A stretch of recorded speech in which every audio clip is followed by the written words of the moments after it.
Dhaggeeffattoota keenya kabajamoo kun hordofaa jirtan Oromiyaa Dijiitaal Miidiyaa sagantaa addaa mariiti. Sagantaa addaa marii guyyaa addaatiin mata duree biyya keenya Itoophiyaa keessattuu naannoo Oromiyaa waan tokko haala siyaasaa, diinagdee akkasumas wantoota kana dura kaasaa ture waa'ee sooshaal miidiyaas haga tokko irraa xiqqoo daqiiqaa gabaabduu dubbachuu barbaada. Sababa waan kana akka dubbadhuu fi dhaqa kaasellee asuma keessatti kaasaa. Duraan dursee hordoftoonni amantaa Islaamaatii fi Musliimaatii fi Kiristaanaa baga qabaa sooma waggaa kanaatiin isin ga'e isiniin jechuu barbaada. Isatti aansuudhaan immoo wanto kallattimaan gara sagantaa kiyyatti darba jechuudha. Sagantaan kiyya guyyaa addaa keessatti mata duree addaa marii Oromiyaa Dijiitaal Miidiyaa godhadhee kan dhufeen tokko haala siyaasaan Oromoo biyya keessatti yookaan biyya Itoophiyaas haa ta'uu biyyootuma warroota hayyoota Oromoo ka biyya alaa jiranis haa ta'uu namoota bakka bakka jiranitti bifa kamiin deemsifamaa jira. Gama sooshaal miidiyaatiinis haa ta'uu miidiyaalee idilee ka ta'anii irrattillee attamiin deemaa jira waan jedhu asirra kaasuu barbaada jechuudha.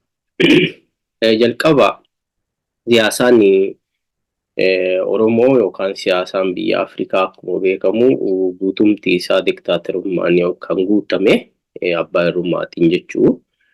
Kanaafuyyuu yeroo filannoo garaagaraa dhufus haa ta'uu erga filannoon dhufee darbellee namoonni ni hidhamu, namoonni ni gidirfamu.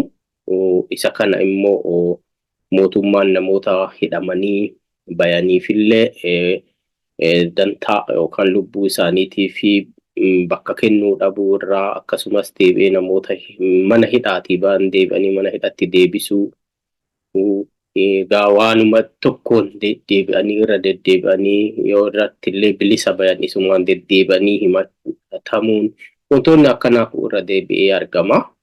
Isa kana sababni isaa akkuma kaasuu yaaletti mootummaa abbaa irree biyyoota mootummaan abbaa irree keessa jiran keessatti kunniin waanuma baratame jechuudha. Haa ta'u waan addaa kan irraa haasa'uu fi asirratti dhiyaadhe isa osoo hin taane haala siyaasaan Oromoo yookaan hayyoonni Oromoo gama sooshaal miidiyoota irratti dhiyaatanii sagantaa san keessatti yaada isaanii kennatanii fi immoo warra waliin jiran san warra yookaan gama TikTok yoo ilaallee jenne fudhannee jenne yoo mana san keessa seenan haala yookaan bifa isaanii Oromoo itti difeensi godhan yeroo tokko irra deddeebinee argaa jirra. Isa kana irraa haasa'uu fi dhufe jechuudha. Kana wanti yaada kana irraa akka haasa'u wanti na taasisee fi sagantaa mana teedii hawaasaa jedhamu tokko irratti kaleessa geggeeffamaa ture tokko irratti irra deddeebiin Zamatkuun namni jedhamu diyaaqoniin tokko as naannoo biyya Jarmanaa ta'u Ingilizaa ta'u naannoo Ingiliz na fakkaata. Naannoo sana irra deddeebiin yeroo obboleessa keenya qaalii saba Oromoo fi akkasumas saba Itoophiyaa kan ta'e artistii Haacaaluu Hundeessaa irra deddeebi'ee Minilikii waan arrabsee fi qaxxafamee akkas ta'ee waan jedhee irra deddeebi'ee arrabsaa ture. Yaa'u du'uu qaba jechuudha. Kana jechuun maal jechuudha? Nama kana kan ajjeese saba Amaaraati jechuu barbaadanatti fakkaata. Namoonni waan kana xiinxallinee ilaallu achi keessatti waa hedduu argina jechuudha. Isa kana yeroo jedhu namoonni achi keessa jiranii namoonni maqaa Oromootiin achi keessa seenanii jiranii lama tokko argaa ture. Isaan keessaa tokko Mansuur Jamaaliiti. Kun immoo Ayyaanaadha. Isa kana wanti akka mata duree guddaatti qabadhee dhufee fi namni akkuma aadaatittillee haa ta'u akkuma seeraatittillee haa ta'u namni tokko gaafa du'e boqachuu qaba. Nafseen isaa haa boqattullee jechuu qaba. Garuu irra deddeebi'een warri kunini gaafa Haacaaluuni nuuf dhugaadha. Minilikii farda siidaa dabalee hatuuni nu Oromoo hundaa dhugaadha. Nu hundaaf nama beeku, nama seenaa beeku dhugaadha. Garuu jecha san jechuun Minilikiin arrabse waan Minilikiin arrabsee fi qaxxafamee yookaan ajjeefamee du'ee. Kana ka ajjeese saba keenyaa waan jedhu natti fakkaata. Kanaaf yeroo inni kana jedhu haa ta'u haga tokko ayyaanaan deebisuu yaalee jira. Garuu maali bifa barbaadamu saniin miti inni deebise. Walumaa galatti maali iddoo sanatti abbaan sagantaa marii sanii yeroo geggeessu wantoota sensitive ta'e kana osoo dhogguu qabuyyuu nama saba Oromoo guutuu arrabsiise. Kana dura akkuma jiru Yooni Maanyaas achi keessa jira. Warroota Haacaaluu bifa kamiinuyyuu ta'u artistii keenya jaalatamaa fi kabajamaa saba Oromoo qaalii yeroo kamuu bara baraaf ta'e kana yeroo bifa adda addaatiin kaasanii saba Oromoollee ittiin diqqeessaniif immoo duuti isaa yookaan ajjechaan isaa sirrii ta'uu isaa yeroo jala muranii achirra nutti himan argina jechuudha. Kanaaf nu warri Oromoo ofiin jennu tokkoffaa wanti nu beekuu qabnu maalidha? Oromoon eenyu? Oromoon warra Amaara ofiin jedhu kana warra saba Amaara ofiin jedhu kana biratti Oromoon bifa kamiini ilaalama? Bifa kamiini fudhatama? Yoo jennee ilaalle mootummaa wanti hundinuu wanti Oromoo hundinuu isaan biratti maalidha? Diina jechuudha. Oromoon abbaa biyya saniitii miti. Oromoon biyya alaatii dhufee wanti hundinuu Oromoo akka kookkoo yookaan akka bineensaa akka nama nyaata akka waan balleessaa achi keessatti yeroo kaasan argina. Inni kun maali? Jibbiinsa. Jibbiinsi kan dhufu yookaan sodaa irra jedhee waan yaaduufi Oromoon wantoota kana beekachuu qabaadha. Beekateeti mana isaanii kana yeroo deemu of qopheessuu qaba. Immoo lama takka ta'aa dhaqaa mana san keessatti arrabsamaa Oromoollee arrabsiisaa biraa galuun kunini gaarii natti hin fakkaatu. Haa ta'u garuu ani akkuma nama tokkootittuyyu yaa'u namni achirratti dhiyaatee garaagarummaa qabu nagaya Oromoon barbaadu lallabuun gaariidha jedhee yaada. Haa ta'u garuu yeroo wantoonni akkanaa kun ka'anii yeroo jala muranii jechuun karaa kallattii nagayaatiif illee dhaqanii yeroo wanti sun bifa jijjiirrate namni kee miidhamu yoo argite achitti mataa gadi cabsattee akka Mansuur Jamaal san nama siyaasaa miti. Nama siyaasaa yoo hin taane bakka mata dureeni siyaasaa itti haasamu dhaquu dhiisuudha. Yoo waa'ee siyaasaa hin beekne ashittoma dibadhaa kun elementary ijoollee mandaraati jechuudha. Maaliif nu adda waa'ee shittootii fi waa'ee biizineesmaanii achirratti dubbataa hin jiramu. Wanti dubbatamaa jiru waa'ee lubbuuti, waa'ee siyaasaati jechuudha. Yeroo kanatti Mansuur Jamaal iddoo sanatti hin barbaachisu ture. Maaliif akka dhaqellee hin beeknu. Garuu yeroo obboleessi keenya akkasitti reeffi isaa yookaan lubbuun isaa akka hin boqanneef yeroo sanitti akkasitti arrabsamu daaqonootaa fi akkasuma warra jibbiinsa Oromootiin guutaman warra Habashaatiin yeroo arrabsamu cadhisee dhaga'uun suni baay'ee nama gaddisiisa. Maaliif namni argitanii iddoo isan fakkaanne ooluu dhiisuudha. Maaliif Mansuuri lafa siyaasaa irraa inni jala muree nama siyaasaa miti eega jedhe bakka mata duree siyaasaan itti haasayamu dhaquu dhiisuudha. Ayyaanaan illee immoo bakka nagaa itti lallabaniif bakka nageenyi itti lallabamne illee adda baasuu qaba. Warroota nagaa lallaban keessaa illee nama tokko jechuudha. Nageenyi waan tokko filannoo hin qabu warra jedhee mormu keessaanis nama tokko jechuudha. Gara yeroo wantoonni akkanaa dhufanii kallattii jijjiirachuu danda'uudha qabna. Maali itti himee jira jedhee jira garuu bifni inni jedheen sun bifa jalaa galaatiin miti jechuudha. Maaliif jara amma warra Amaara ofiin jedhu kanaani nafxanyoota kana warra nu faannoo maali jedhan kanaafi afaan dimokiraasii yookaan afaan nagaa kun isaanii waan galu natti fakkaatu hin galuuf gonkumaa isa kanan fudhatanii jechuudha. Kanaaf maal godhuu qabna afaan isaanii galuun itti himuu qabna jechuudha. Isa kanaafoo yeroo wantoonni akkanaa jiraatani nama Facebookii kana irratti Oromoos ta'ee saba keessaa dhalates ta'ee namoota biyya san keessaa Oromoo bakka buuna jedhanii Oromoo diffoonsi godhu ka arge Dr. Girmaadha. Dr. Girmaani I think biyya Kanaadaa jirana fakkaata. Ameerikaa Kanaadaa naannoo sanii nama akkasii sana ayyaanaa waliin dhiyaachuu osoo qabu Mansuur shittoo isaa dibatee achi dhaquuni fi Haacaaluuni waan Minilikiin arrabseef Minilikiin akkinni itti ibse sun Minilikiin hin ibsu. Minilik nama gaariidha. Kanaaf laziinoo itti qaxxafe aga jedhamanii jedhaniiti achirratti nutti qoosanii jechuudha. Saba Oromoo guututti qoosanii jechuudha.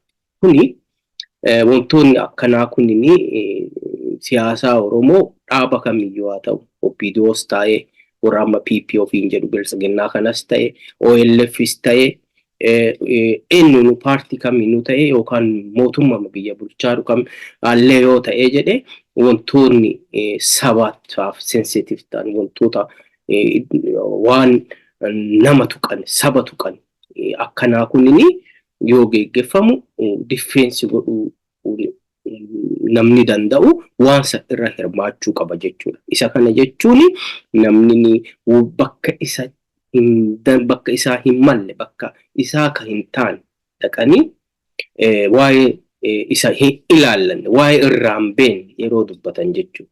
Kanaaf maali kabajaa qabaa fi Mansuurii maali Oromoon nama zannaachii nama uffatee bareedee ofirraa hawwii isaa ka ofakoo hawwiin hin dhoogamu pirezidaantii taallee jedha. Kunniin wannaa isaati vaaliyuu isaati jechuudha. Bakka inni of buusee bakka inni jiru sanitu isa madaaladha. Maaliif hawwii isaatillee fedhii isaatillee hobbii isaatillee jechuudha. Immoo afaan isaatiin osoo dubbatu yoo difeensi na godhuu hin dandeenye iddoo samaa dhaqaadha. Homiinani irraa qabu jechuudha. Ofafoofillee yeroo makamuufillee jechuudha. Maaliif bakka nu hin malle bakka nu hin ilaalle dhandhee saba keenya diqqeessine nama keenya arrabsiifne biraa deebuu dhiisuudha qabnaa jedhaan. Kanaaf Mansuur iddoo sanatti hirmaachuu isaatiif waan keessattuu Yooni Maanyaa fi Zamatkun Baqqalee sanii isa waliin hirmaatee Teedii nama jedhamu nama yeroo baay'ee Oromummaa balleessuuf Amaara ol kaasuuf baay'ee yeroo baay'ee irra deddeebi'ee sagantaa akkanaa qopheessaa namoota walitti fidaa namoota wal nyaachisu iddoo akkasii dhaquu dhiisuu dhaqa Mansuur jechuudha. Shittoo isaa dibatee suufii isaa uffatee hawwii pirezidaantummaaf qabu fi tifoozoo horachuu osoo qabu I think pirezidaantii ta'uufillee siyaasaan barbaachisaadha natti fakkaata. Garuu afaan waan lama wal haasa'e jechuudha. Achuma keessatti wantoota haasa'e dhageenyeerra namni hedduu dhagaa jira miidiyaarra naanna'aa jira jechuudha. Nama siyaasaatii miti. Ofii shittoo kiyya dibadhee biizineesii kiyya hojjedhee jedhaa jechuudha. Kanaafuu bakki sun bakka siyaasaati maal godhuu dhaqe? Eega dhaqe yeroo Haacaaluu arrabsan yeroo obboleessa keenya Qaalii hagaadhaa imimmaan ija nu maruuf maaf sagalee tokko dubbachuu dadhabe. Biyaansi ayyaanaan haga wayii dubbateera. Bifa kamiinuu haa ta'u bifa barbaachisuun ittiin himuu osoo qabu bifa dippiloomaasiitiin itti himuu yaalee dippiloomaasiin warra kanaa hin galu waan ta'eef mormaa jirra jechuudha. Kanaaf kana irratti ilmaan Oromoo yookaan namni Oromoo an ofiin jettu yeroo kaatee mana abashoota kana waliin yaada garaagarummaa yaadaa diqqaa hin qabne warra kana waliin warra Oromooniif Amaarri garaagarummaa diqqoo hin qabu. Garaagarummaan keenya baay'ee bal'aadha. Baay'ee guddaadha. Wantoonni irra nu walii hin galle kumaa kitilatu jira. Even seenaa biyyattii irratti walii galle kammaan biraa dhimmoota dhuunfaa keenyaa dhiifneeyyuu ijaaramuma biyyattii sana maqama biyyattii sana akkuma biyyattiin sun itti ijaaramte irrattuyyuu walii galuu hin dandeenye. Abadan waliillee hin galle.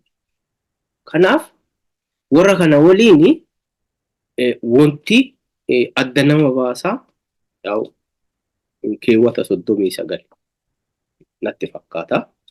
Inni kun yoom ta'aa isa jedhu irratti Oromoon mari'achuu qaba. Isa kanaaf immoo maali wanti nu barbaachisaa maali? Oromoo maal? Kanaaf Oromoo maaltu hanqataadha? Oromoo wanti hanqataa akkuma beekamu Oromooni dhuguma jechuuf Oromoo ijaaramnee hin jiru. Bifa kamiinuu miidiyaa haa ta'u, siyaasaa haa ta'u, akkuma namoomattu haa ta'u, faffacaanee bakka bakka jira. Ijaaramuun yookaan tokkoomuun nu barbaachisa jechuudha. Ijaaramuun waan guddaadha. Haga ammaa osoo hin ijaaramin jirra jechuudha. Kanaaf bakka kamittuu dhandhee waa'ee Oromoo dubbatuu maal jechuu fi ijaaramuun murteessaadha. Wal ijaaramuu yoo jennu waa hedduun jechuudha.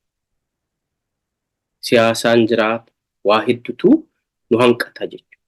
Kanaaf wantoonni silaa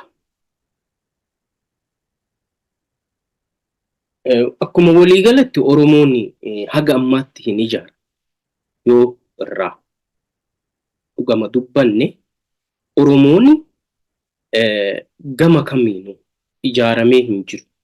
Maaliin kufaa siyaasaa ijaaramnee hin jiru. Diinagdee gahaa hin qabnu. Nama diinagdeen badhaadhe hedduu hin qabnu.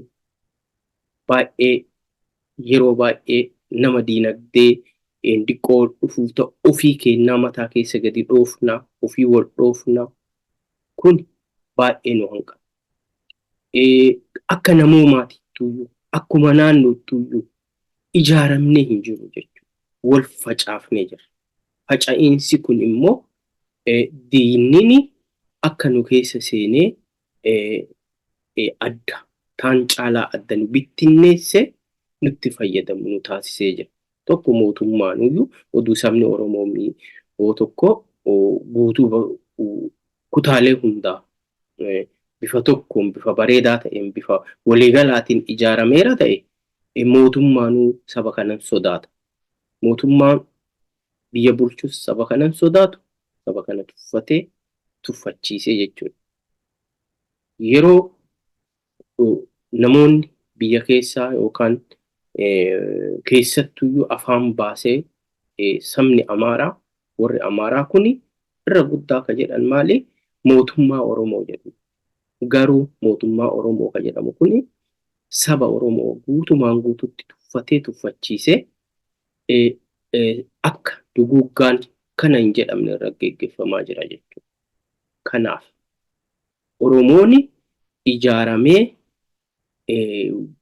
bakka tokkotti waan waloo ta'e qabaatee wantoota akka amma irraa dubbannu kan wantoota akka waan waliin waan waliin dhabne san nu cimsaa irratti hojjechuun dirqama jedhee yaada. Kanaaf yeroo baanee namoota biraa waliin waa'ee Oromoo dubbatuu barbaannu of eeggannoon dubbachuu qabna. Maaliifi namni tokko bahee TikTokii irratti waa'ee Oromoo dubbate jedhee fi Oromoon bakka buufatee miti kadhaqe garuu haa ta'u garuu nama dhaga'uuf nama siyaasaa beeka jedhamee nama waa'ee san achi keessatti ilaaluuf nu dhukkuba waan ta'eef dubbataa jirra malee nu ayyaanaallee Oromoo ayyaanaa dhaqiinaa dubbadhu jedhee bakka hin buufanne Mansuurii dhaqiinaa dubbadhu jedhee bakka hin buufanne jechuudha. Anallee naa dubbadhu jedhee bakka hin buufanne jechuudha. Garuu hoo wanti kun waa waloo qabna waan ta'eef irraa dubbataa jirra jechuudha. Wanti waloo nu qabnu kun maali? Oromummaadha. Oromummaan maalidha? Oromummaan dhiiga tokko jechuudha. Yeroo dhiinni keenya obboleessi keenya Haacaaluu dhiinni isaa dhangala'ee akkasitti du'u sana Oromoon guutuun baay'ee gadde jechuudha. Garuu warroonni sun gaafas illee gadi bayanii osoo inni hin ajjeefamin illee akka Yoonii Maanyaa fa'aa akka Zamat Gonfaa viidiyoo ajaa'ibaa irraa hojjetanii ajjeesisisan jechuudha. Ergasii erganni du'ee boodaallee unkaan tagaddale baga du'e jechuun nu aganyee jedhanii warra viidiyoo hojjetanii sooshaal miidiyaa irra facaasan waliin illee teettee deebi'ee dhuma waggaa lamaan booda waggaa sadaffaa eega gurbaan kun nurraa du'e artistii jaalatamaan kun nurraa du'e booda waggaa sadaffaa boodallee as garagalanii warrumti sun deebi'ee namuma anini Oromoof natu ka'e jedhu akka ayyaanaaf kana bira taa'anii yoo arrabsan sheem. Kanaaf yoo hin gurmoomne mana namaa dhaquu dhiisuudha. Ganda namaarra deemuu dhiisuudha. Deemanii Oromoo arrabsiisuudha. Deemanii waan hin dandeenye waan isa ilaallan bakka akkamma Mansuurii irra deddeebi'ee jedhee dhiifama. Maaliifi isatu dhimmi kun na ilaallatu jedha jechuudha. Bakka isa ilaallanne san dhaquu dhiisuu qaba. Haadha qabaadha. Maaliifi inni guddaan amma ishuun guddaa isa kana ta'uu qaba jechuudha. Ganda nu ilaallanne bakka waamamne bakka dandeettiin keenya nu hin geessine dhaquu irraa hufaa eenyu kana jechuudha. Uummanni haa bakka si buufatullee baatu maqaa Oromummaa baattee maqaa guddaa kana baattee maqaa saba guddaa kana baattee iddoo salphattee yoo ofiillee salphattee saba guddaa kanallee salphiftee deebitu nama dhagayama waan ta'eef nama dhukkuba. Kanaaf of hafuufillee yoo taatu waa akkanaa kana irraa of eegaa. Immoo deebinee Oromoon sooshaal miidiyaa kana irratti yeroo baay'ee humna hin qabu Oromoon. Adda maalii addunyaan tuni siyaasaanis irra guddaan yeroo ammaa kana sooshaal miidiyaa mootummaa haaleen gurguddaan akka Ameerikaa mootummaan biyyoota kamiyyuu yeroo ammaa kana sooshaal miidiyaa fayyadameeti siyaasa isaa geggeeffataa jira jechuudha. Dhugaadha. Sooshaal miidiyaa irratti siyaasaa hin geggeessinaa jechuun hin danda'amu jechuudha. Garuu hoo waliin qabnu achirratti illee jechuudha. Yeroo namni Habashaa tokko miidiyaa yookaan TikTokii Habashaa irra seenanii jedhanii namoota yeroo tokko namoota keeyii 20 30 haga 50 haga 100 fa'aatu yeroo laalantu jira jechuudha. Kenna nama 1,000 kuma takka 2,000 yoo baay'ate nama jaba jedhame jechuudha. Ijoolleen Oromoo ka Oromoo kana bira deemtee jabeessuu dhiiftee eessatti ka Habashaa bira deemti. Maaliifi ka achi seentanii hin caqasinaa hin laalinaa hin dhagayinaa jechuu osoo hin taane garuu hoo mana keenyatti maaltu ta'amaa jira. Nu maal mari'ataa jirra. Oromoon akka Oromootitti maaltu hanqata. Maal jabeessina waa'ee Oromoo. Ka Oromoo immoo akkamiin wal ijaarra. Warroonni amma fakkeenyaa akka ayyaanaa fa'aa namoonni akka amma caffee raammis fa'aa ijoolleen amma jajjaboo gubbaa kanatti waa'ee siyaasaa kanaan TikTokii kana irratti deddeemsisan hagoon isaanii kunniin namoota isaan fakkaatan akka Dr. Girmaa fa'aa kana walitti dhufanii tiim cimaa tokko uummatanii warra kana challenge godhuu dhaqa. Yoo challenge godhuu hin dandeenye ayyaanaan illee ol ka'ee kophaa isaa dhaqa. Dr. Girmaan illee akkasuma, Mansuur illee akkas ta'a. Caffeen illee akkasi. Kun yeroo ammaa maaltu ta'amaa jira? Ani achi dhaqee followerii fudhadhee deebi'a. Akkas fakkaata. Akka akkasiin ta'an saba keenya difeensi goonee ummata keenya kan miidhamaa jiru. Maaliif yeroo garii sabni keenya miidhamee Oromoon qalamee ajjeefamee reeffi isaa jalaa hatamee ittiin booyama. Warra santuyyuu ka du'e Oromoodha, ka booyu kan ajjeesan jedhee boo'u Amaaraadha. Kana hambisuu dhaqama. Kana yoo hin hambisin immoo akkanumaan followerii yookaan kooyinii achirraa argamtu guurachuuf bichaa abaaboo achirraa namaa ol daddarban tana fudhachuu bichaaf hin dhandha'oo taate maal rakkoo qaba. Kana ijoolleen mana maadaamii hojjetan, ijoolleen rakkatanii, ijoollee ciccimoodha, ijoolleen biyya Arabaa jiranii, ijoollee respecting hin galuufi jechuudha. Maafi hojjetanii jiraatanii saba isaanii of gargaaranii namallee maatii gargaaraa jiranii jechuudha. Isaanuyyuu waan akkasii sana godhuu ni danda'an jechuudha. Kanaaf yoo hin dandeenye iddoo san dhaquu dhiisuun gaariidha jedha.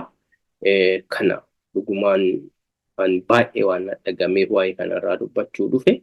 Maaliif sadarkaa kanatti warroota kalee Haacaaluu naatu jedhanii viidiyoo hojjetanii fi akkasumas warra gaafa Haacaaluun du'e booda baga ajjeefamee ilil jedhanii viidiyoo ajaa'ibaa hojjetanii bayan irraa deebinee nama keenya nama jaba jennu biratti maqaa isaa deebi'anii kaasanii addallee du'a isaa sana sirrii du'ee duuti isaa sirriidha jedhanii warra nu mirkaneessuu fi nurratti dhaadatanii sana waliin nama keenya arguutu kana na dubbisuu danda'e. Kanaafi isa kana hambisuu fi bakka dhandhuuf waan harkaa qabnu waan challenge namoota itti godhuu dandeenyu yoo qabaanne malee mana biraa dhaquu nama biraa dhandhee waa'ee Oromoo keessattuu waa'ee Oromoon bakka si buufatee hin jiru, bakka na buufatee hin jiru, seeraan bakka namni bu'eef hin jiru. Haa ta'u hoo nu hundinuu Oromoof qabsoofna. Bakka Oromootti qabsoofnutti immoo bakka meeshaa qabsoo sanaaf nu barbaachisaa harkaa hin qabnetti iddoo sana dhaquurraa ufaa eenyu isa kana ufaa kabajnu jechuudha. Yoo ofii keenya of kabachiifne Oromoon kabajama jechuudha. Oromoo kabajuuf Oromoon akka kabajamu taasisuu fi ofii keenya womaa harkaa osoo hin qabaatiin bakka waan hin beekne waa irraa dubbatuu hin dandeenye womaa tokkooyyuu godhuu bakka hin dandeenyetti dhandhee tapha akkasii sana irraa of eenyu jechuu barbaada. Yoo dogongoreef na of oolcha asumaan irra deddeebi'ee waa'ee Mansuurii dubbadhe jechuun Mansuurii quality mataa isaa qaba. Inni nu dubbatatee jira. Anis isuma dubbadhaa jira. Maaliif Mansuurii nama siyaasaati miti jedhe. Kanaafuu dirreen sun dirree siyaasaati. Iddoon sun si ilaallatu jedhaanii jira jechuudha. Eegana anamma bakka hin dandeenye dhaquun. Kanaaf boleessi keenya Mansuuris yaa'u na hubattanatti fakkaata. Maaliif quality'n kan kee bakkuma jirutti ta'e garuu iddoo akkanaa kana warroota siyaasaa danda'an akka Ayyaanaa fa'a, akka Dr. Girmaa fa'a, namoota dippiloomaasii danda'an akka Caffee Raammis fa'a isaan kunniin haa dhaqanii dhiisaa iddoosa. Warroota hayyoonni Oromoo baay'eetu jira. Warroota waa'ee mata duree kana biratti dudubbatanii jara kanneen maqaa waame malee. Kanaafi na of oolchaa isiniin jedhaa. Dhaggeeffattoota keenya kun hordofaa jirtanii Oromiyaa Digital Media sagantaa Araddaa Mariitii. Sagantaa Araddaa Mariitii akkan guyyaa addaa yaaduma gabaabduu tanaan xumura. Yaadni tun yoo isinitti tolte facaasuun yookaan share godhuuni Waayilota keessan biraan naagayaa akkasumas YouTube Oromiyaa Digital Media fi peejii kennas subscribe nu godha, like subscribe nu godha. Akka namoota bira ga'ullee share nu godha. Waan asirraa dhufuun immoo YouTube irraallee waan argatuun Oromiyaa Digital Media hiyyeessan hiyyeeyyii ittiin gargaara, namoota ittiin gargaara. Kanaaf karama dandeenyeen walaa utumnu, Oromoollee haa utumnu, walillee haa utumnu, waliin haa tibbuufnu, wal malee wama tokko hin qabnu waan ta'eef warroonni immoo haga ammaatti subscribe yookaan maamila Oromiyaa Digital Media illee taatanii jirre yoo jiraattan asumaan ta'a isiniin jedhaa. Waan hordoftaniif horaa bulaa deebanaa isiniin jedhaa. Adhaaf nagaa kanumaan naa turaa isiniin jechuu barbaada jechuudha.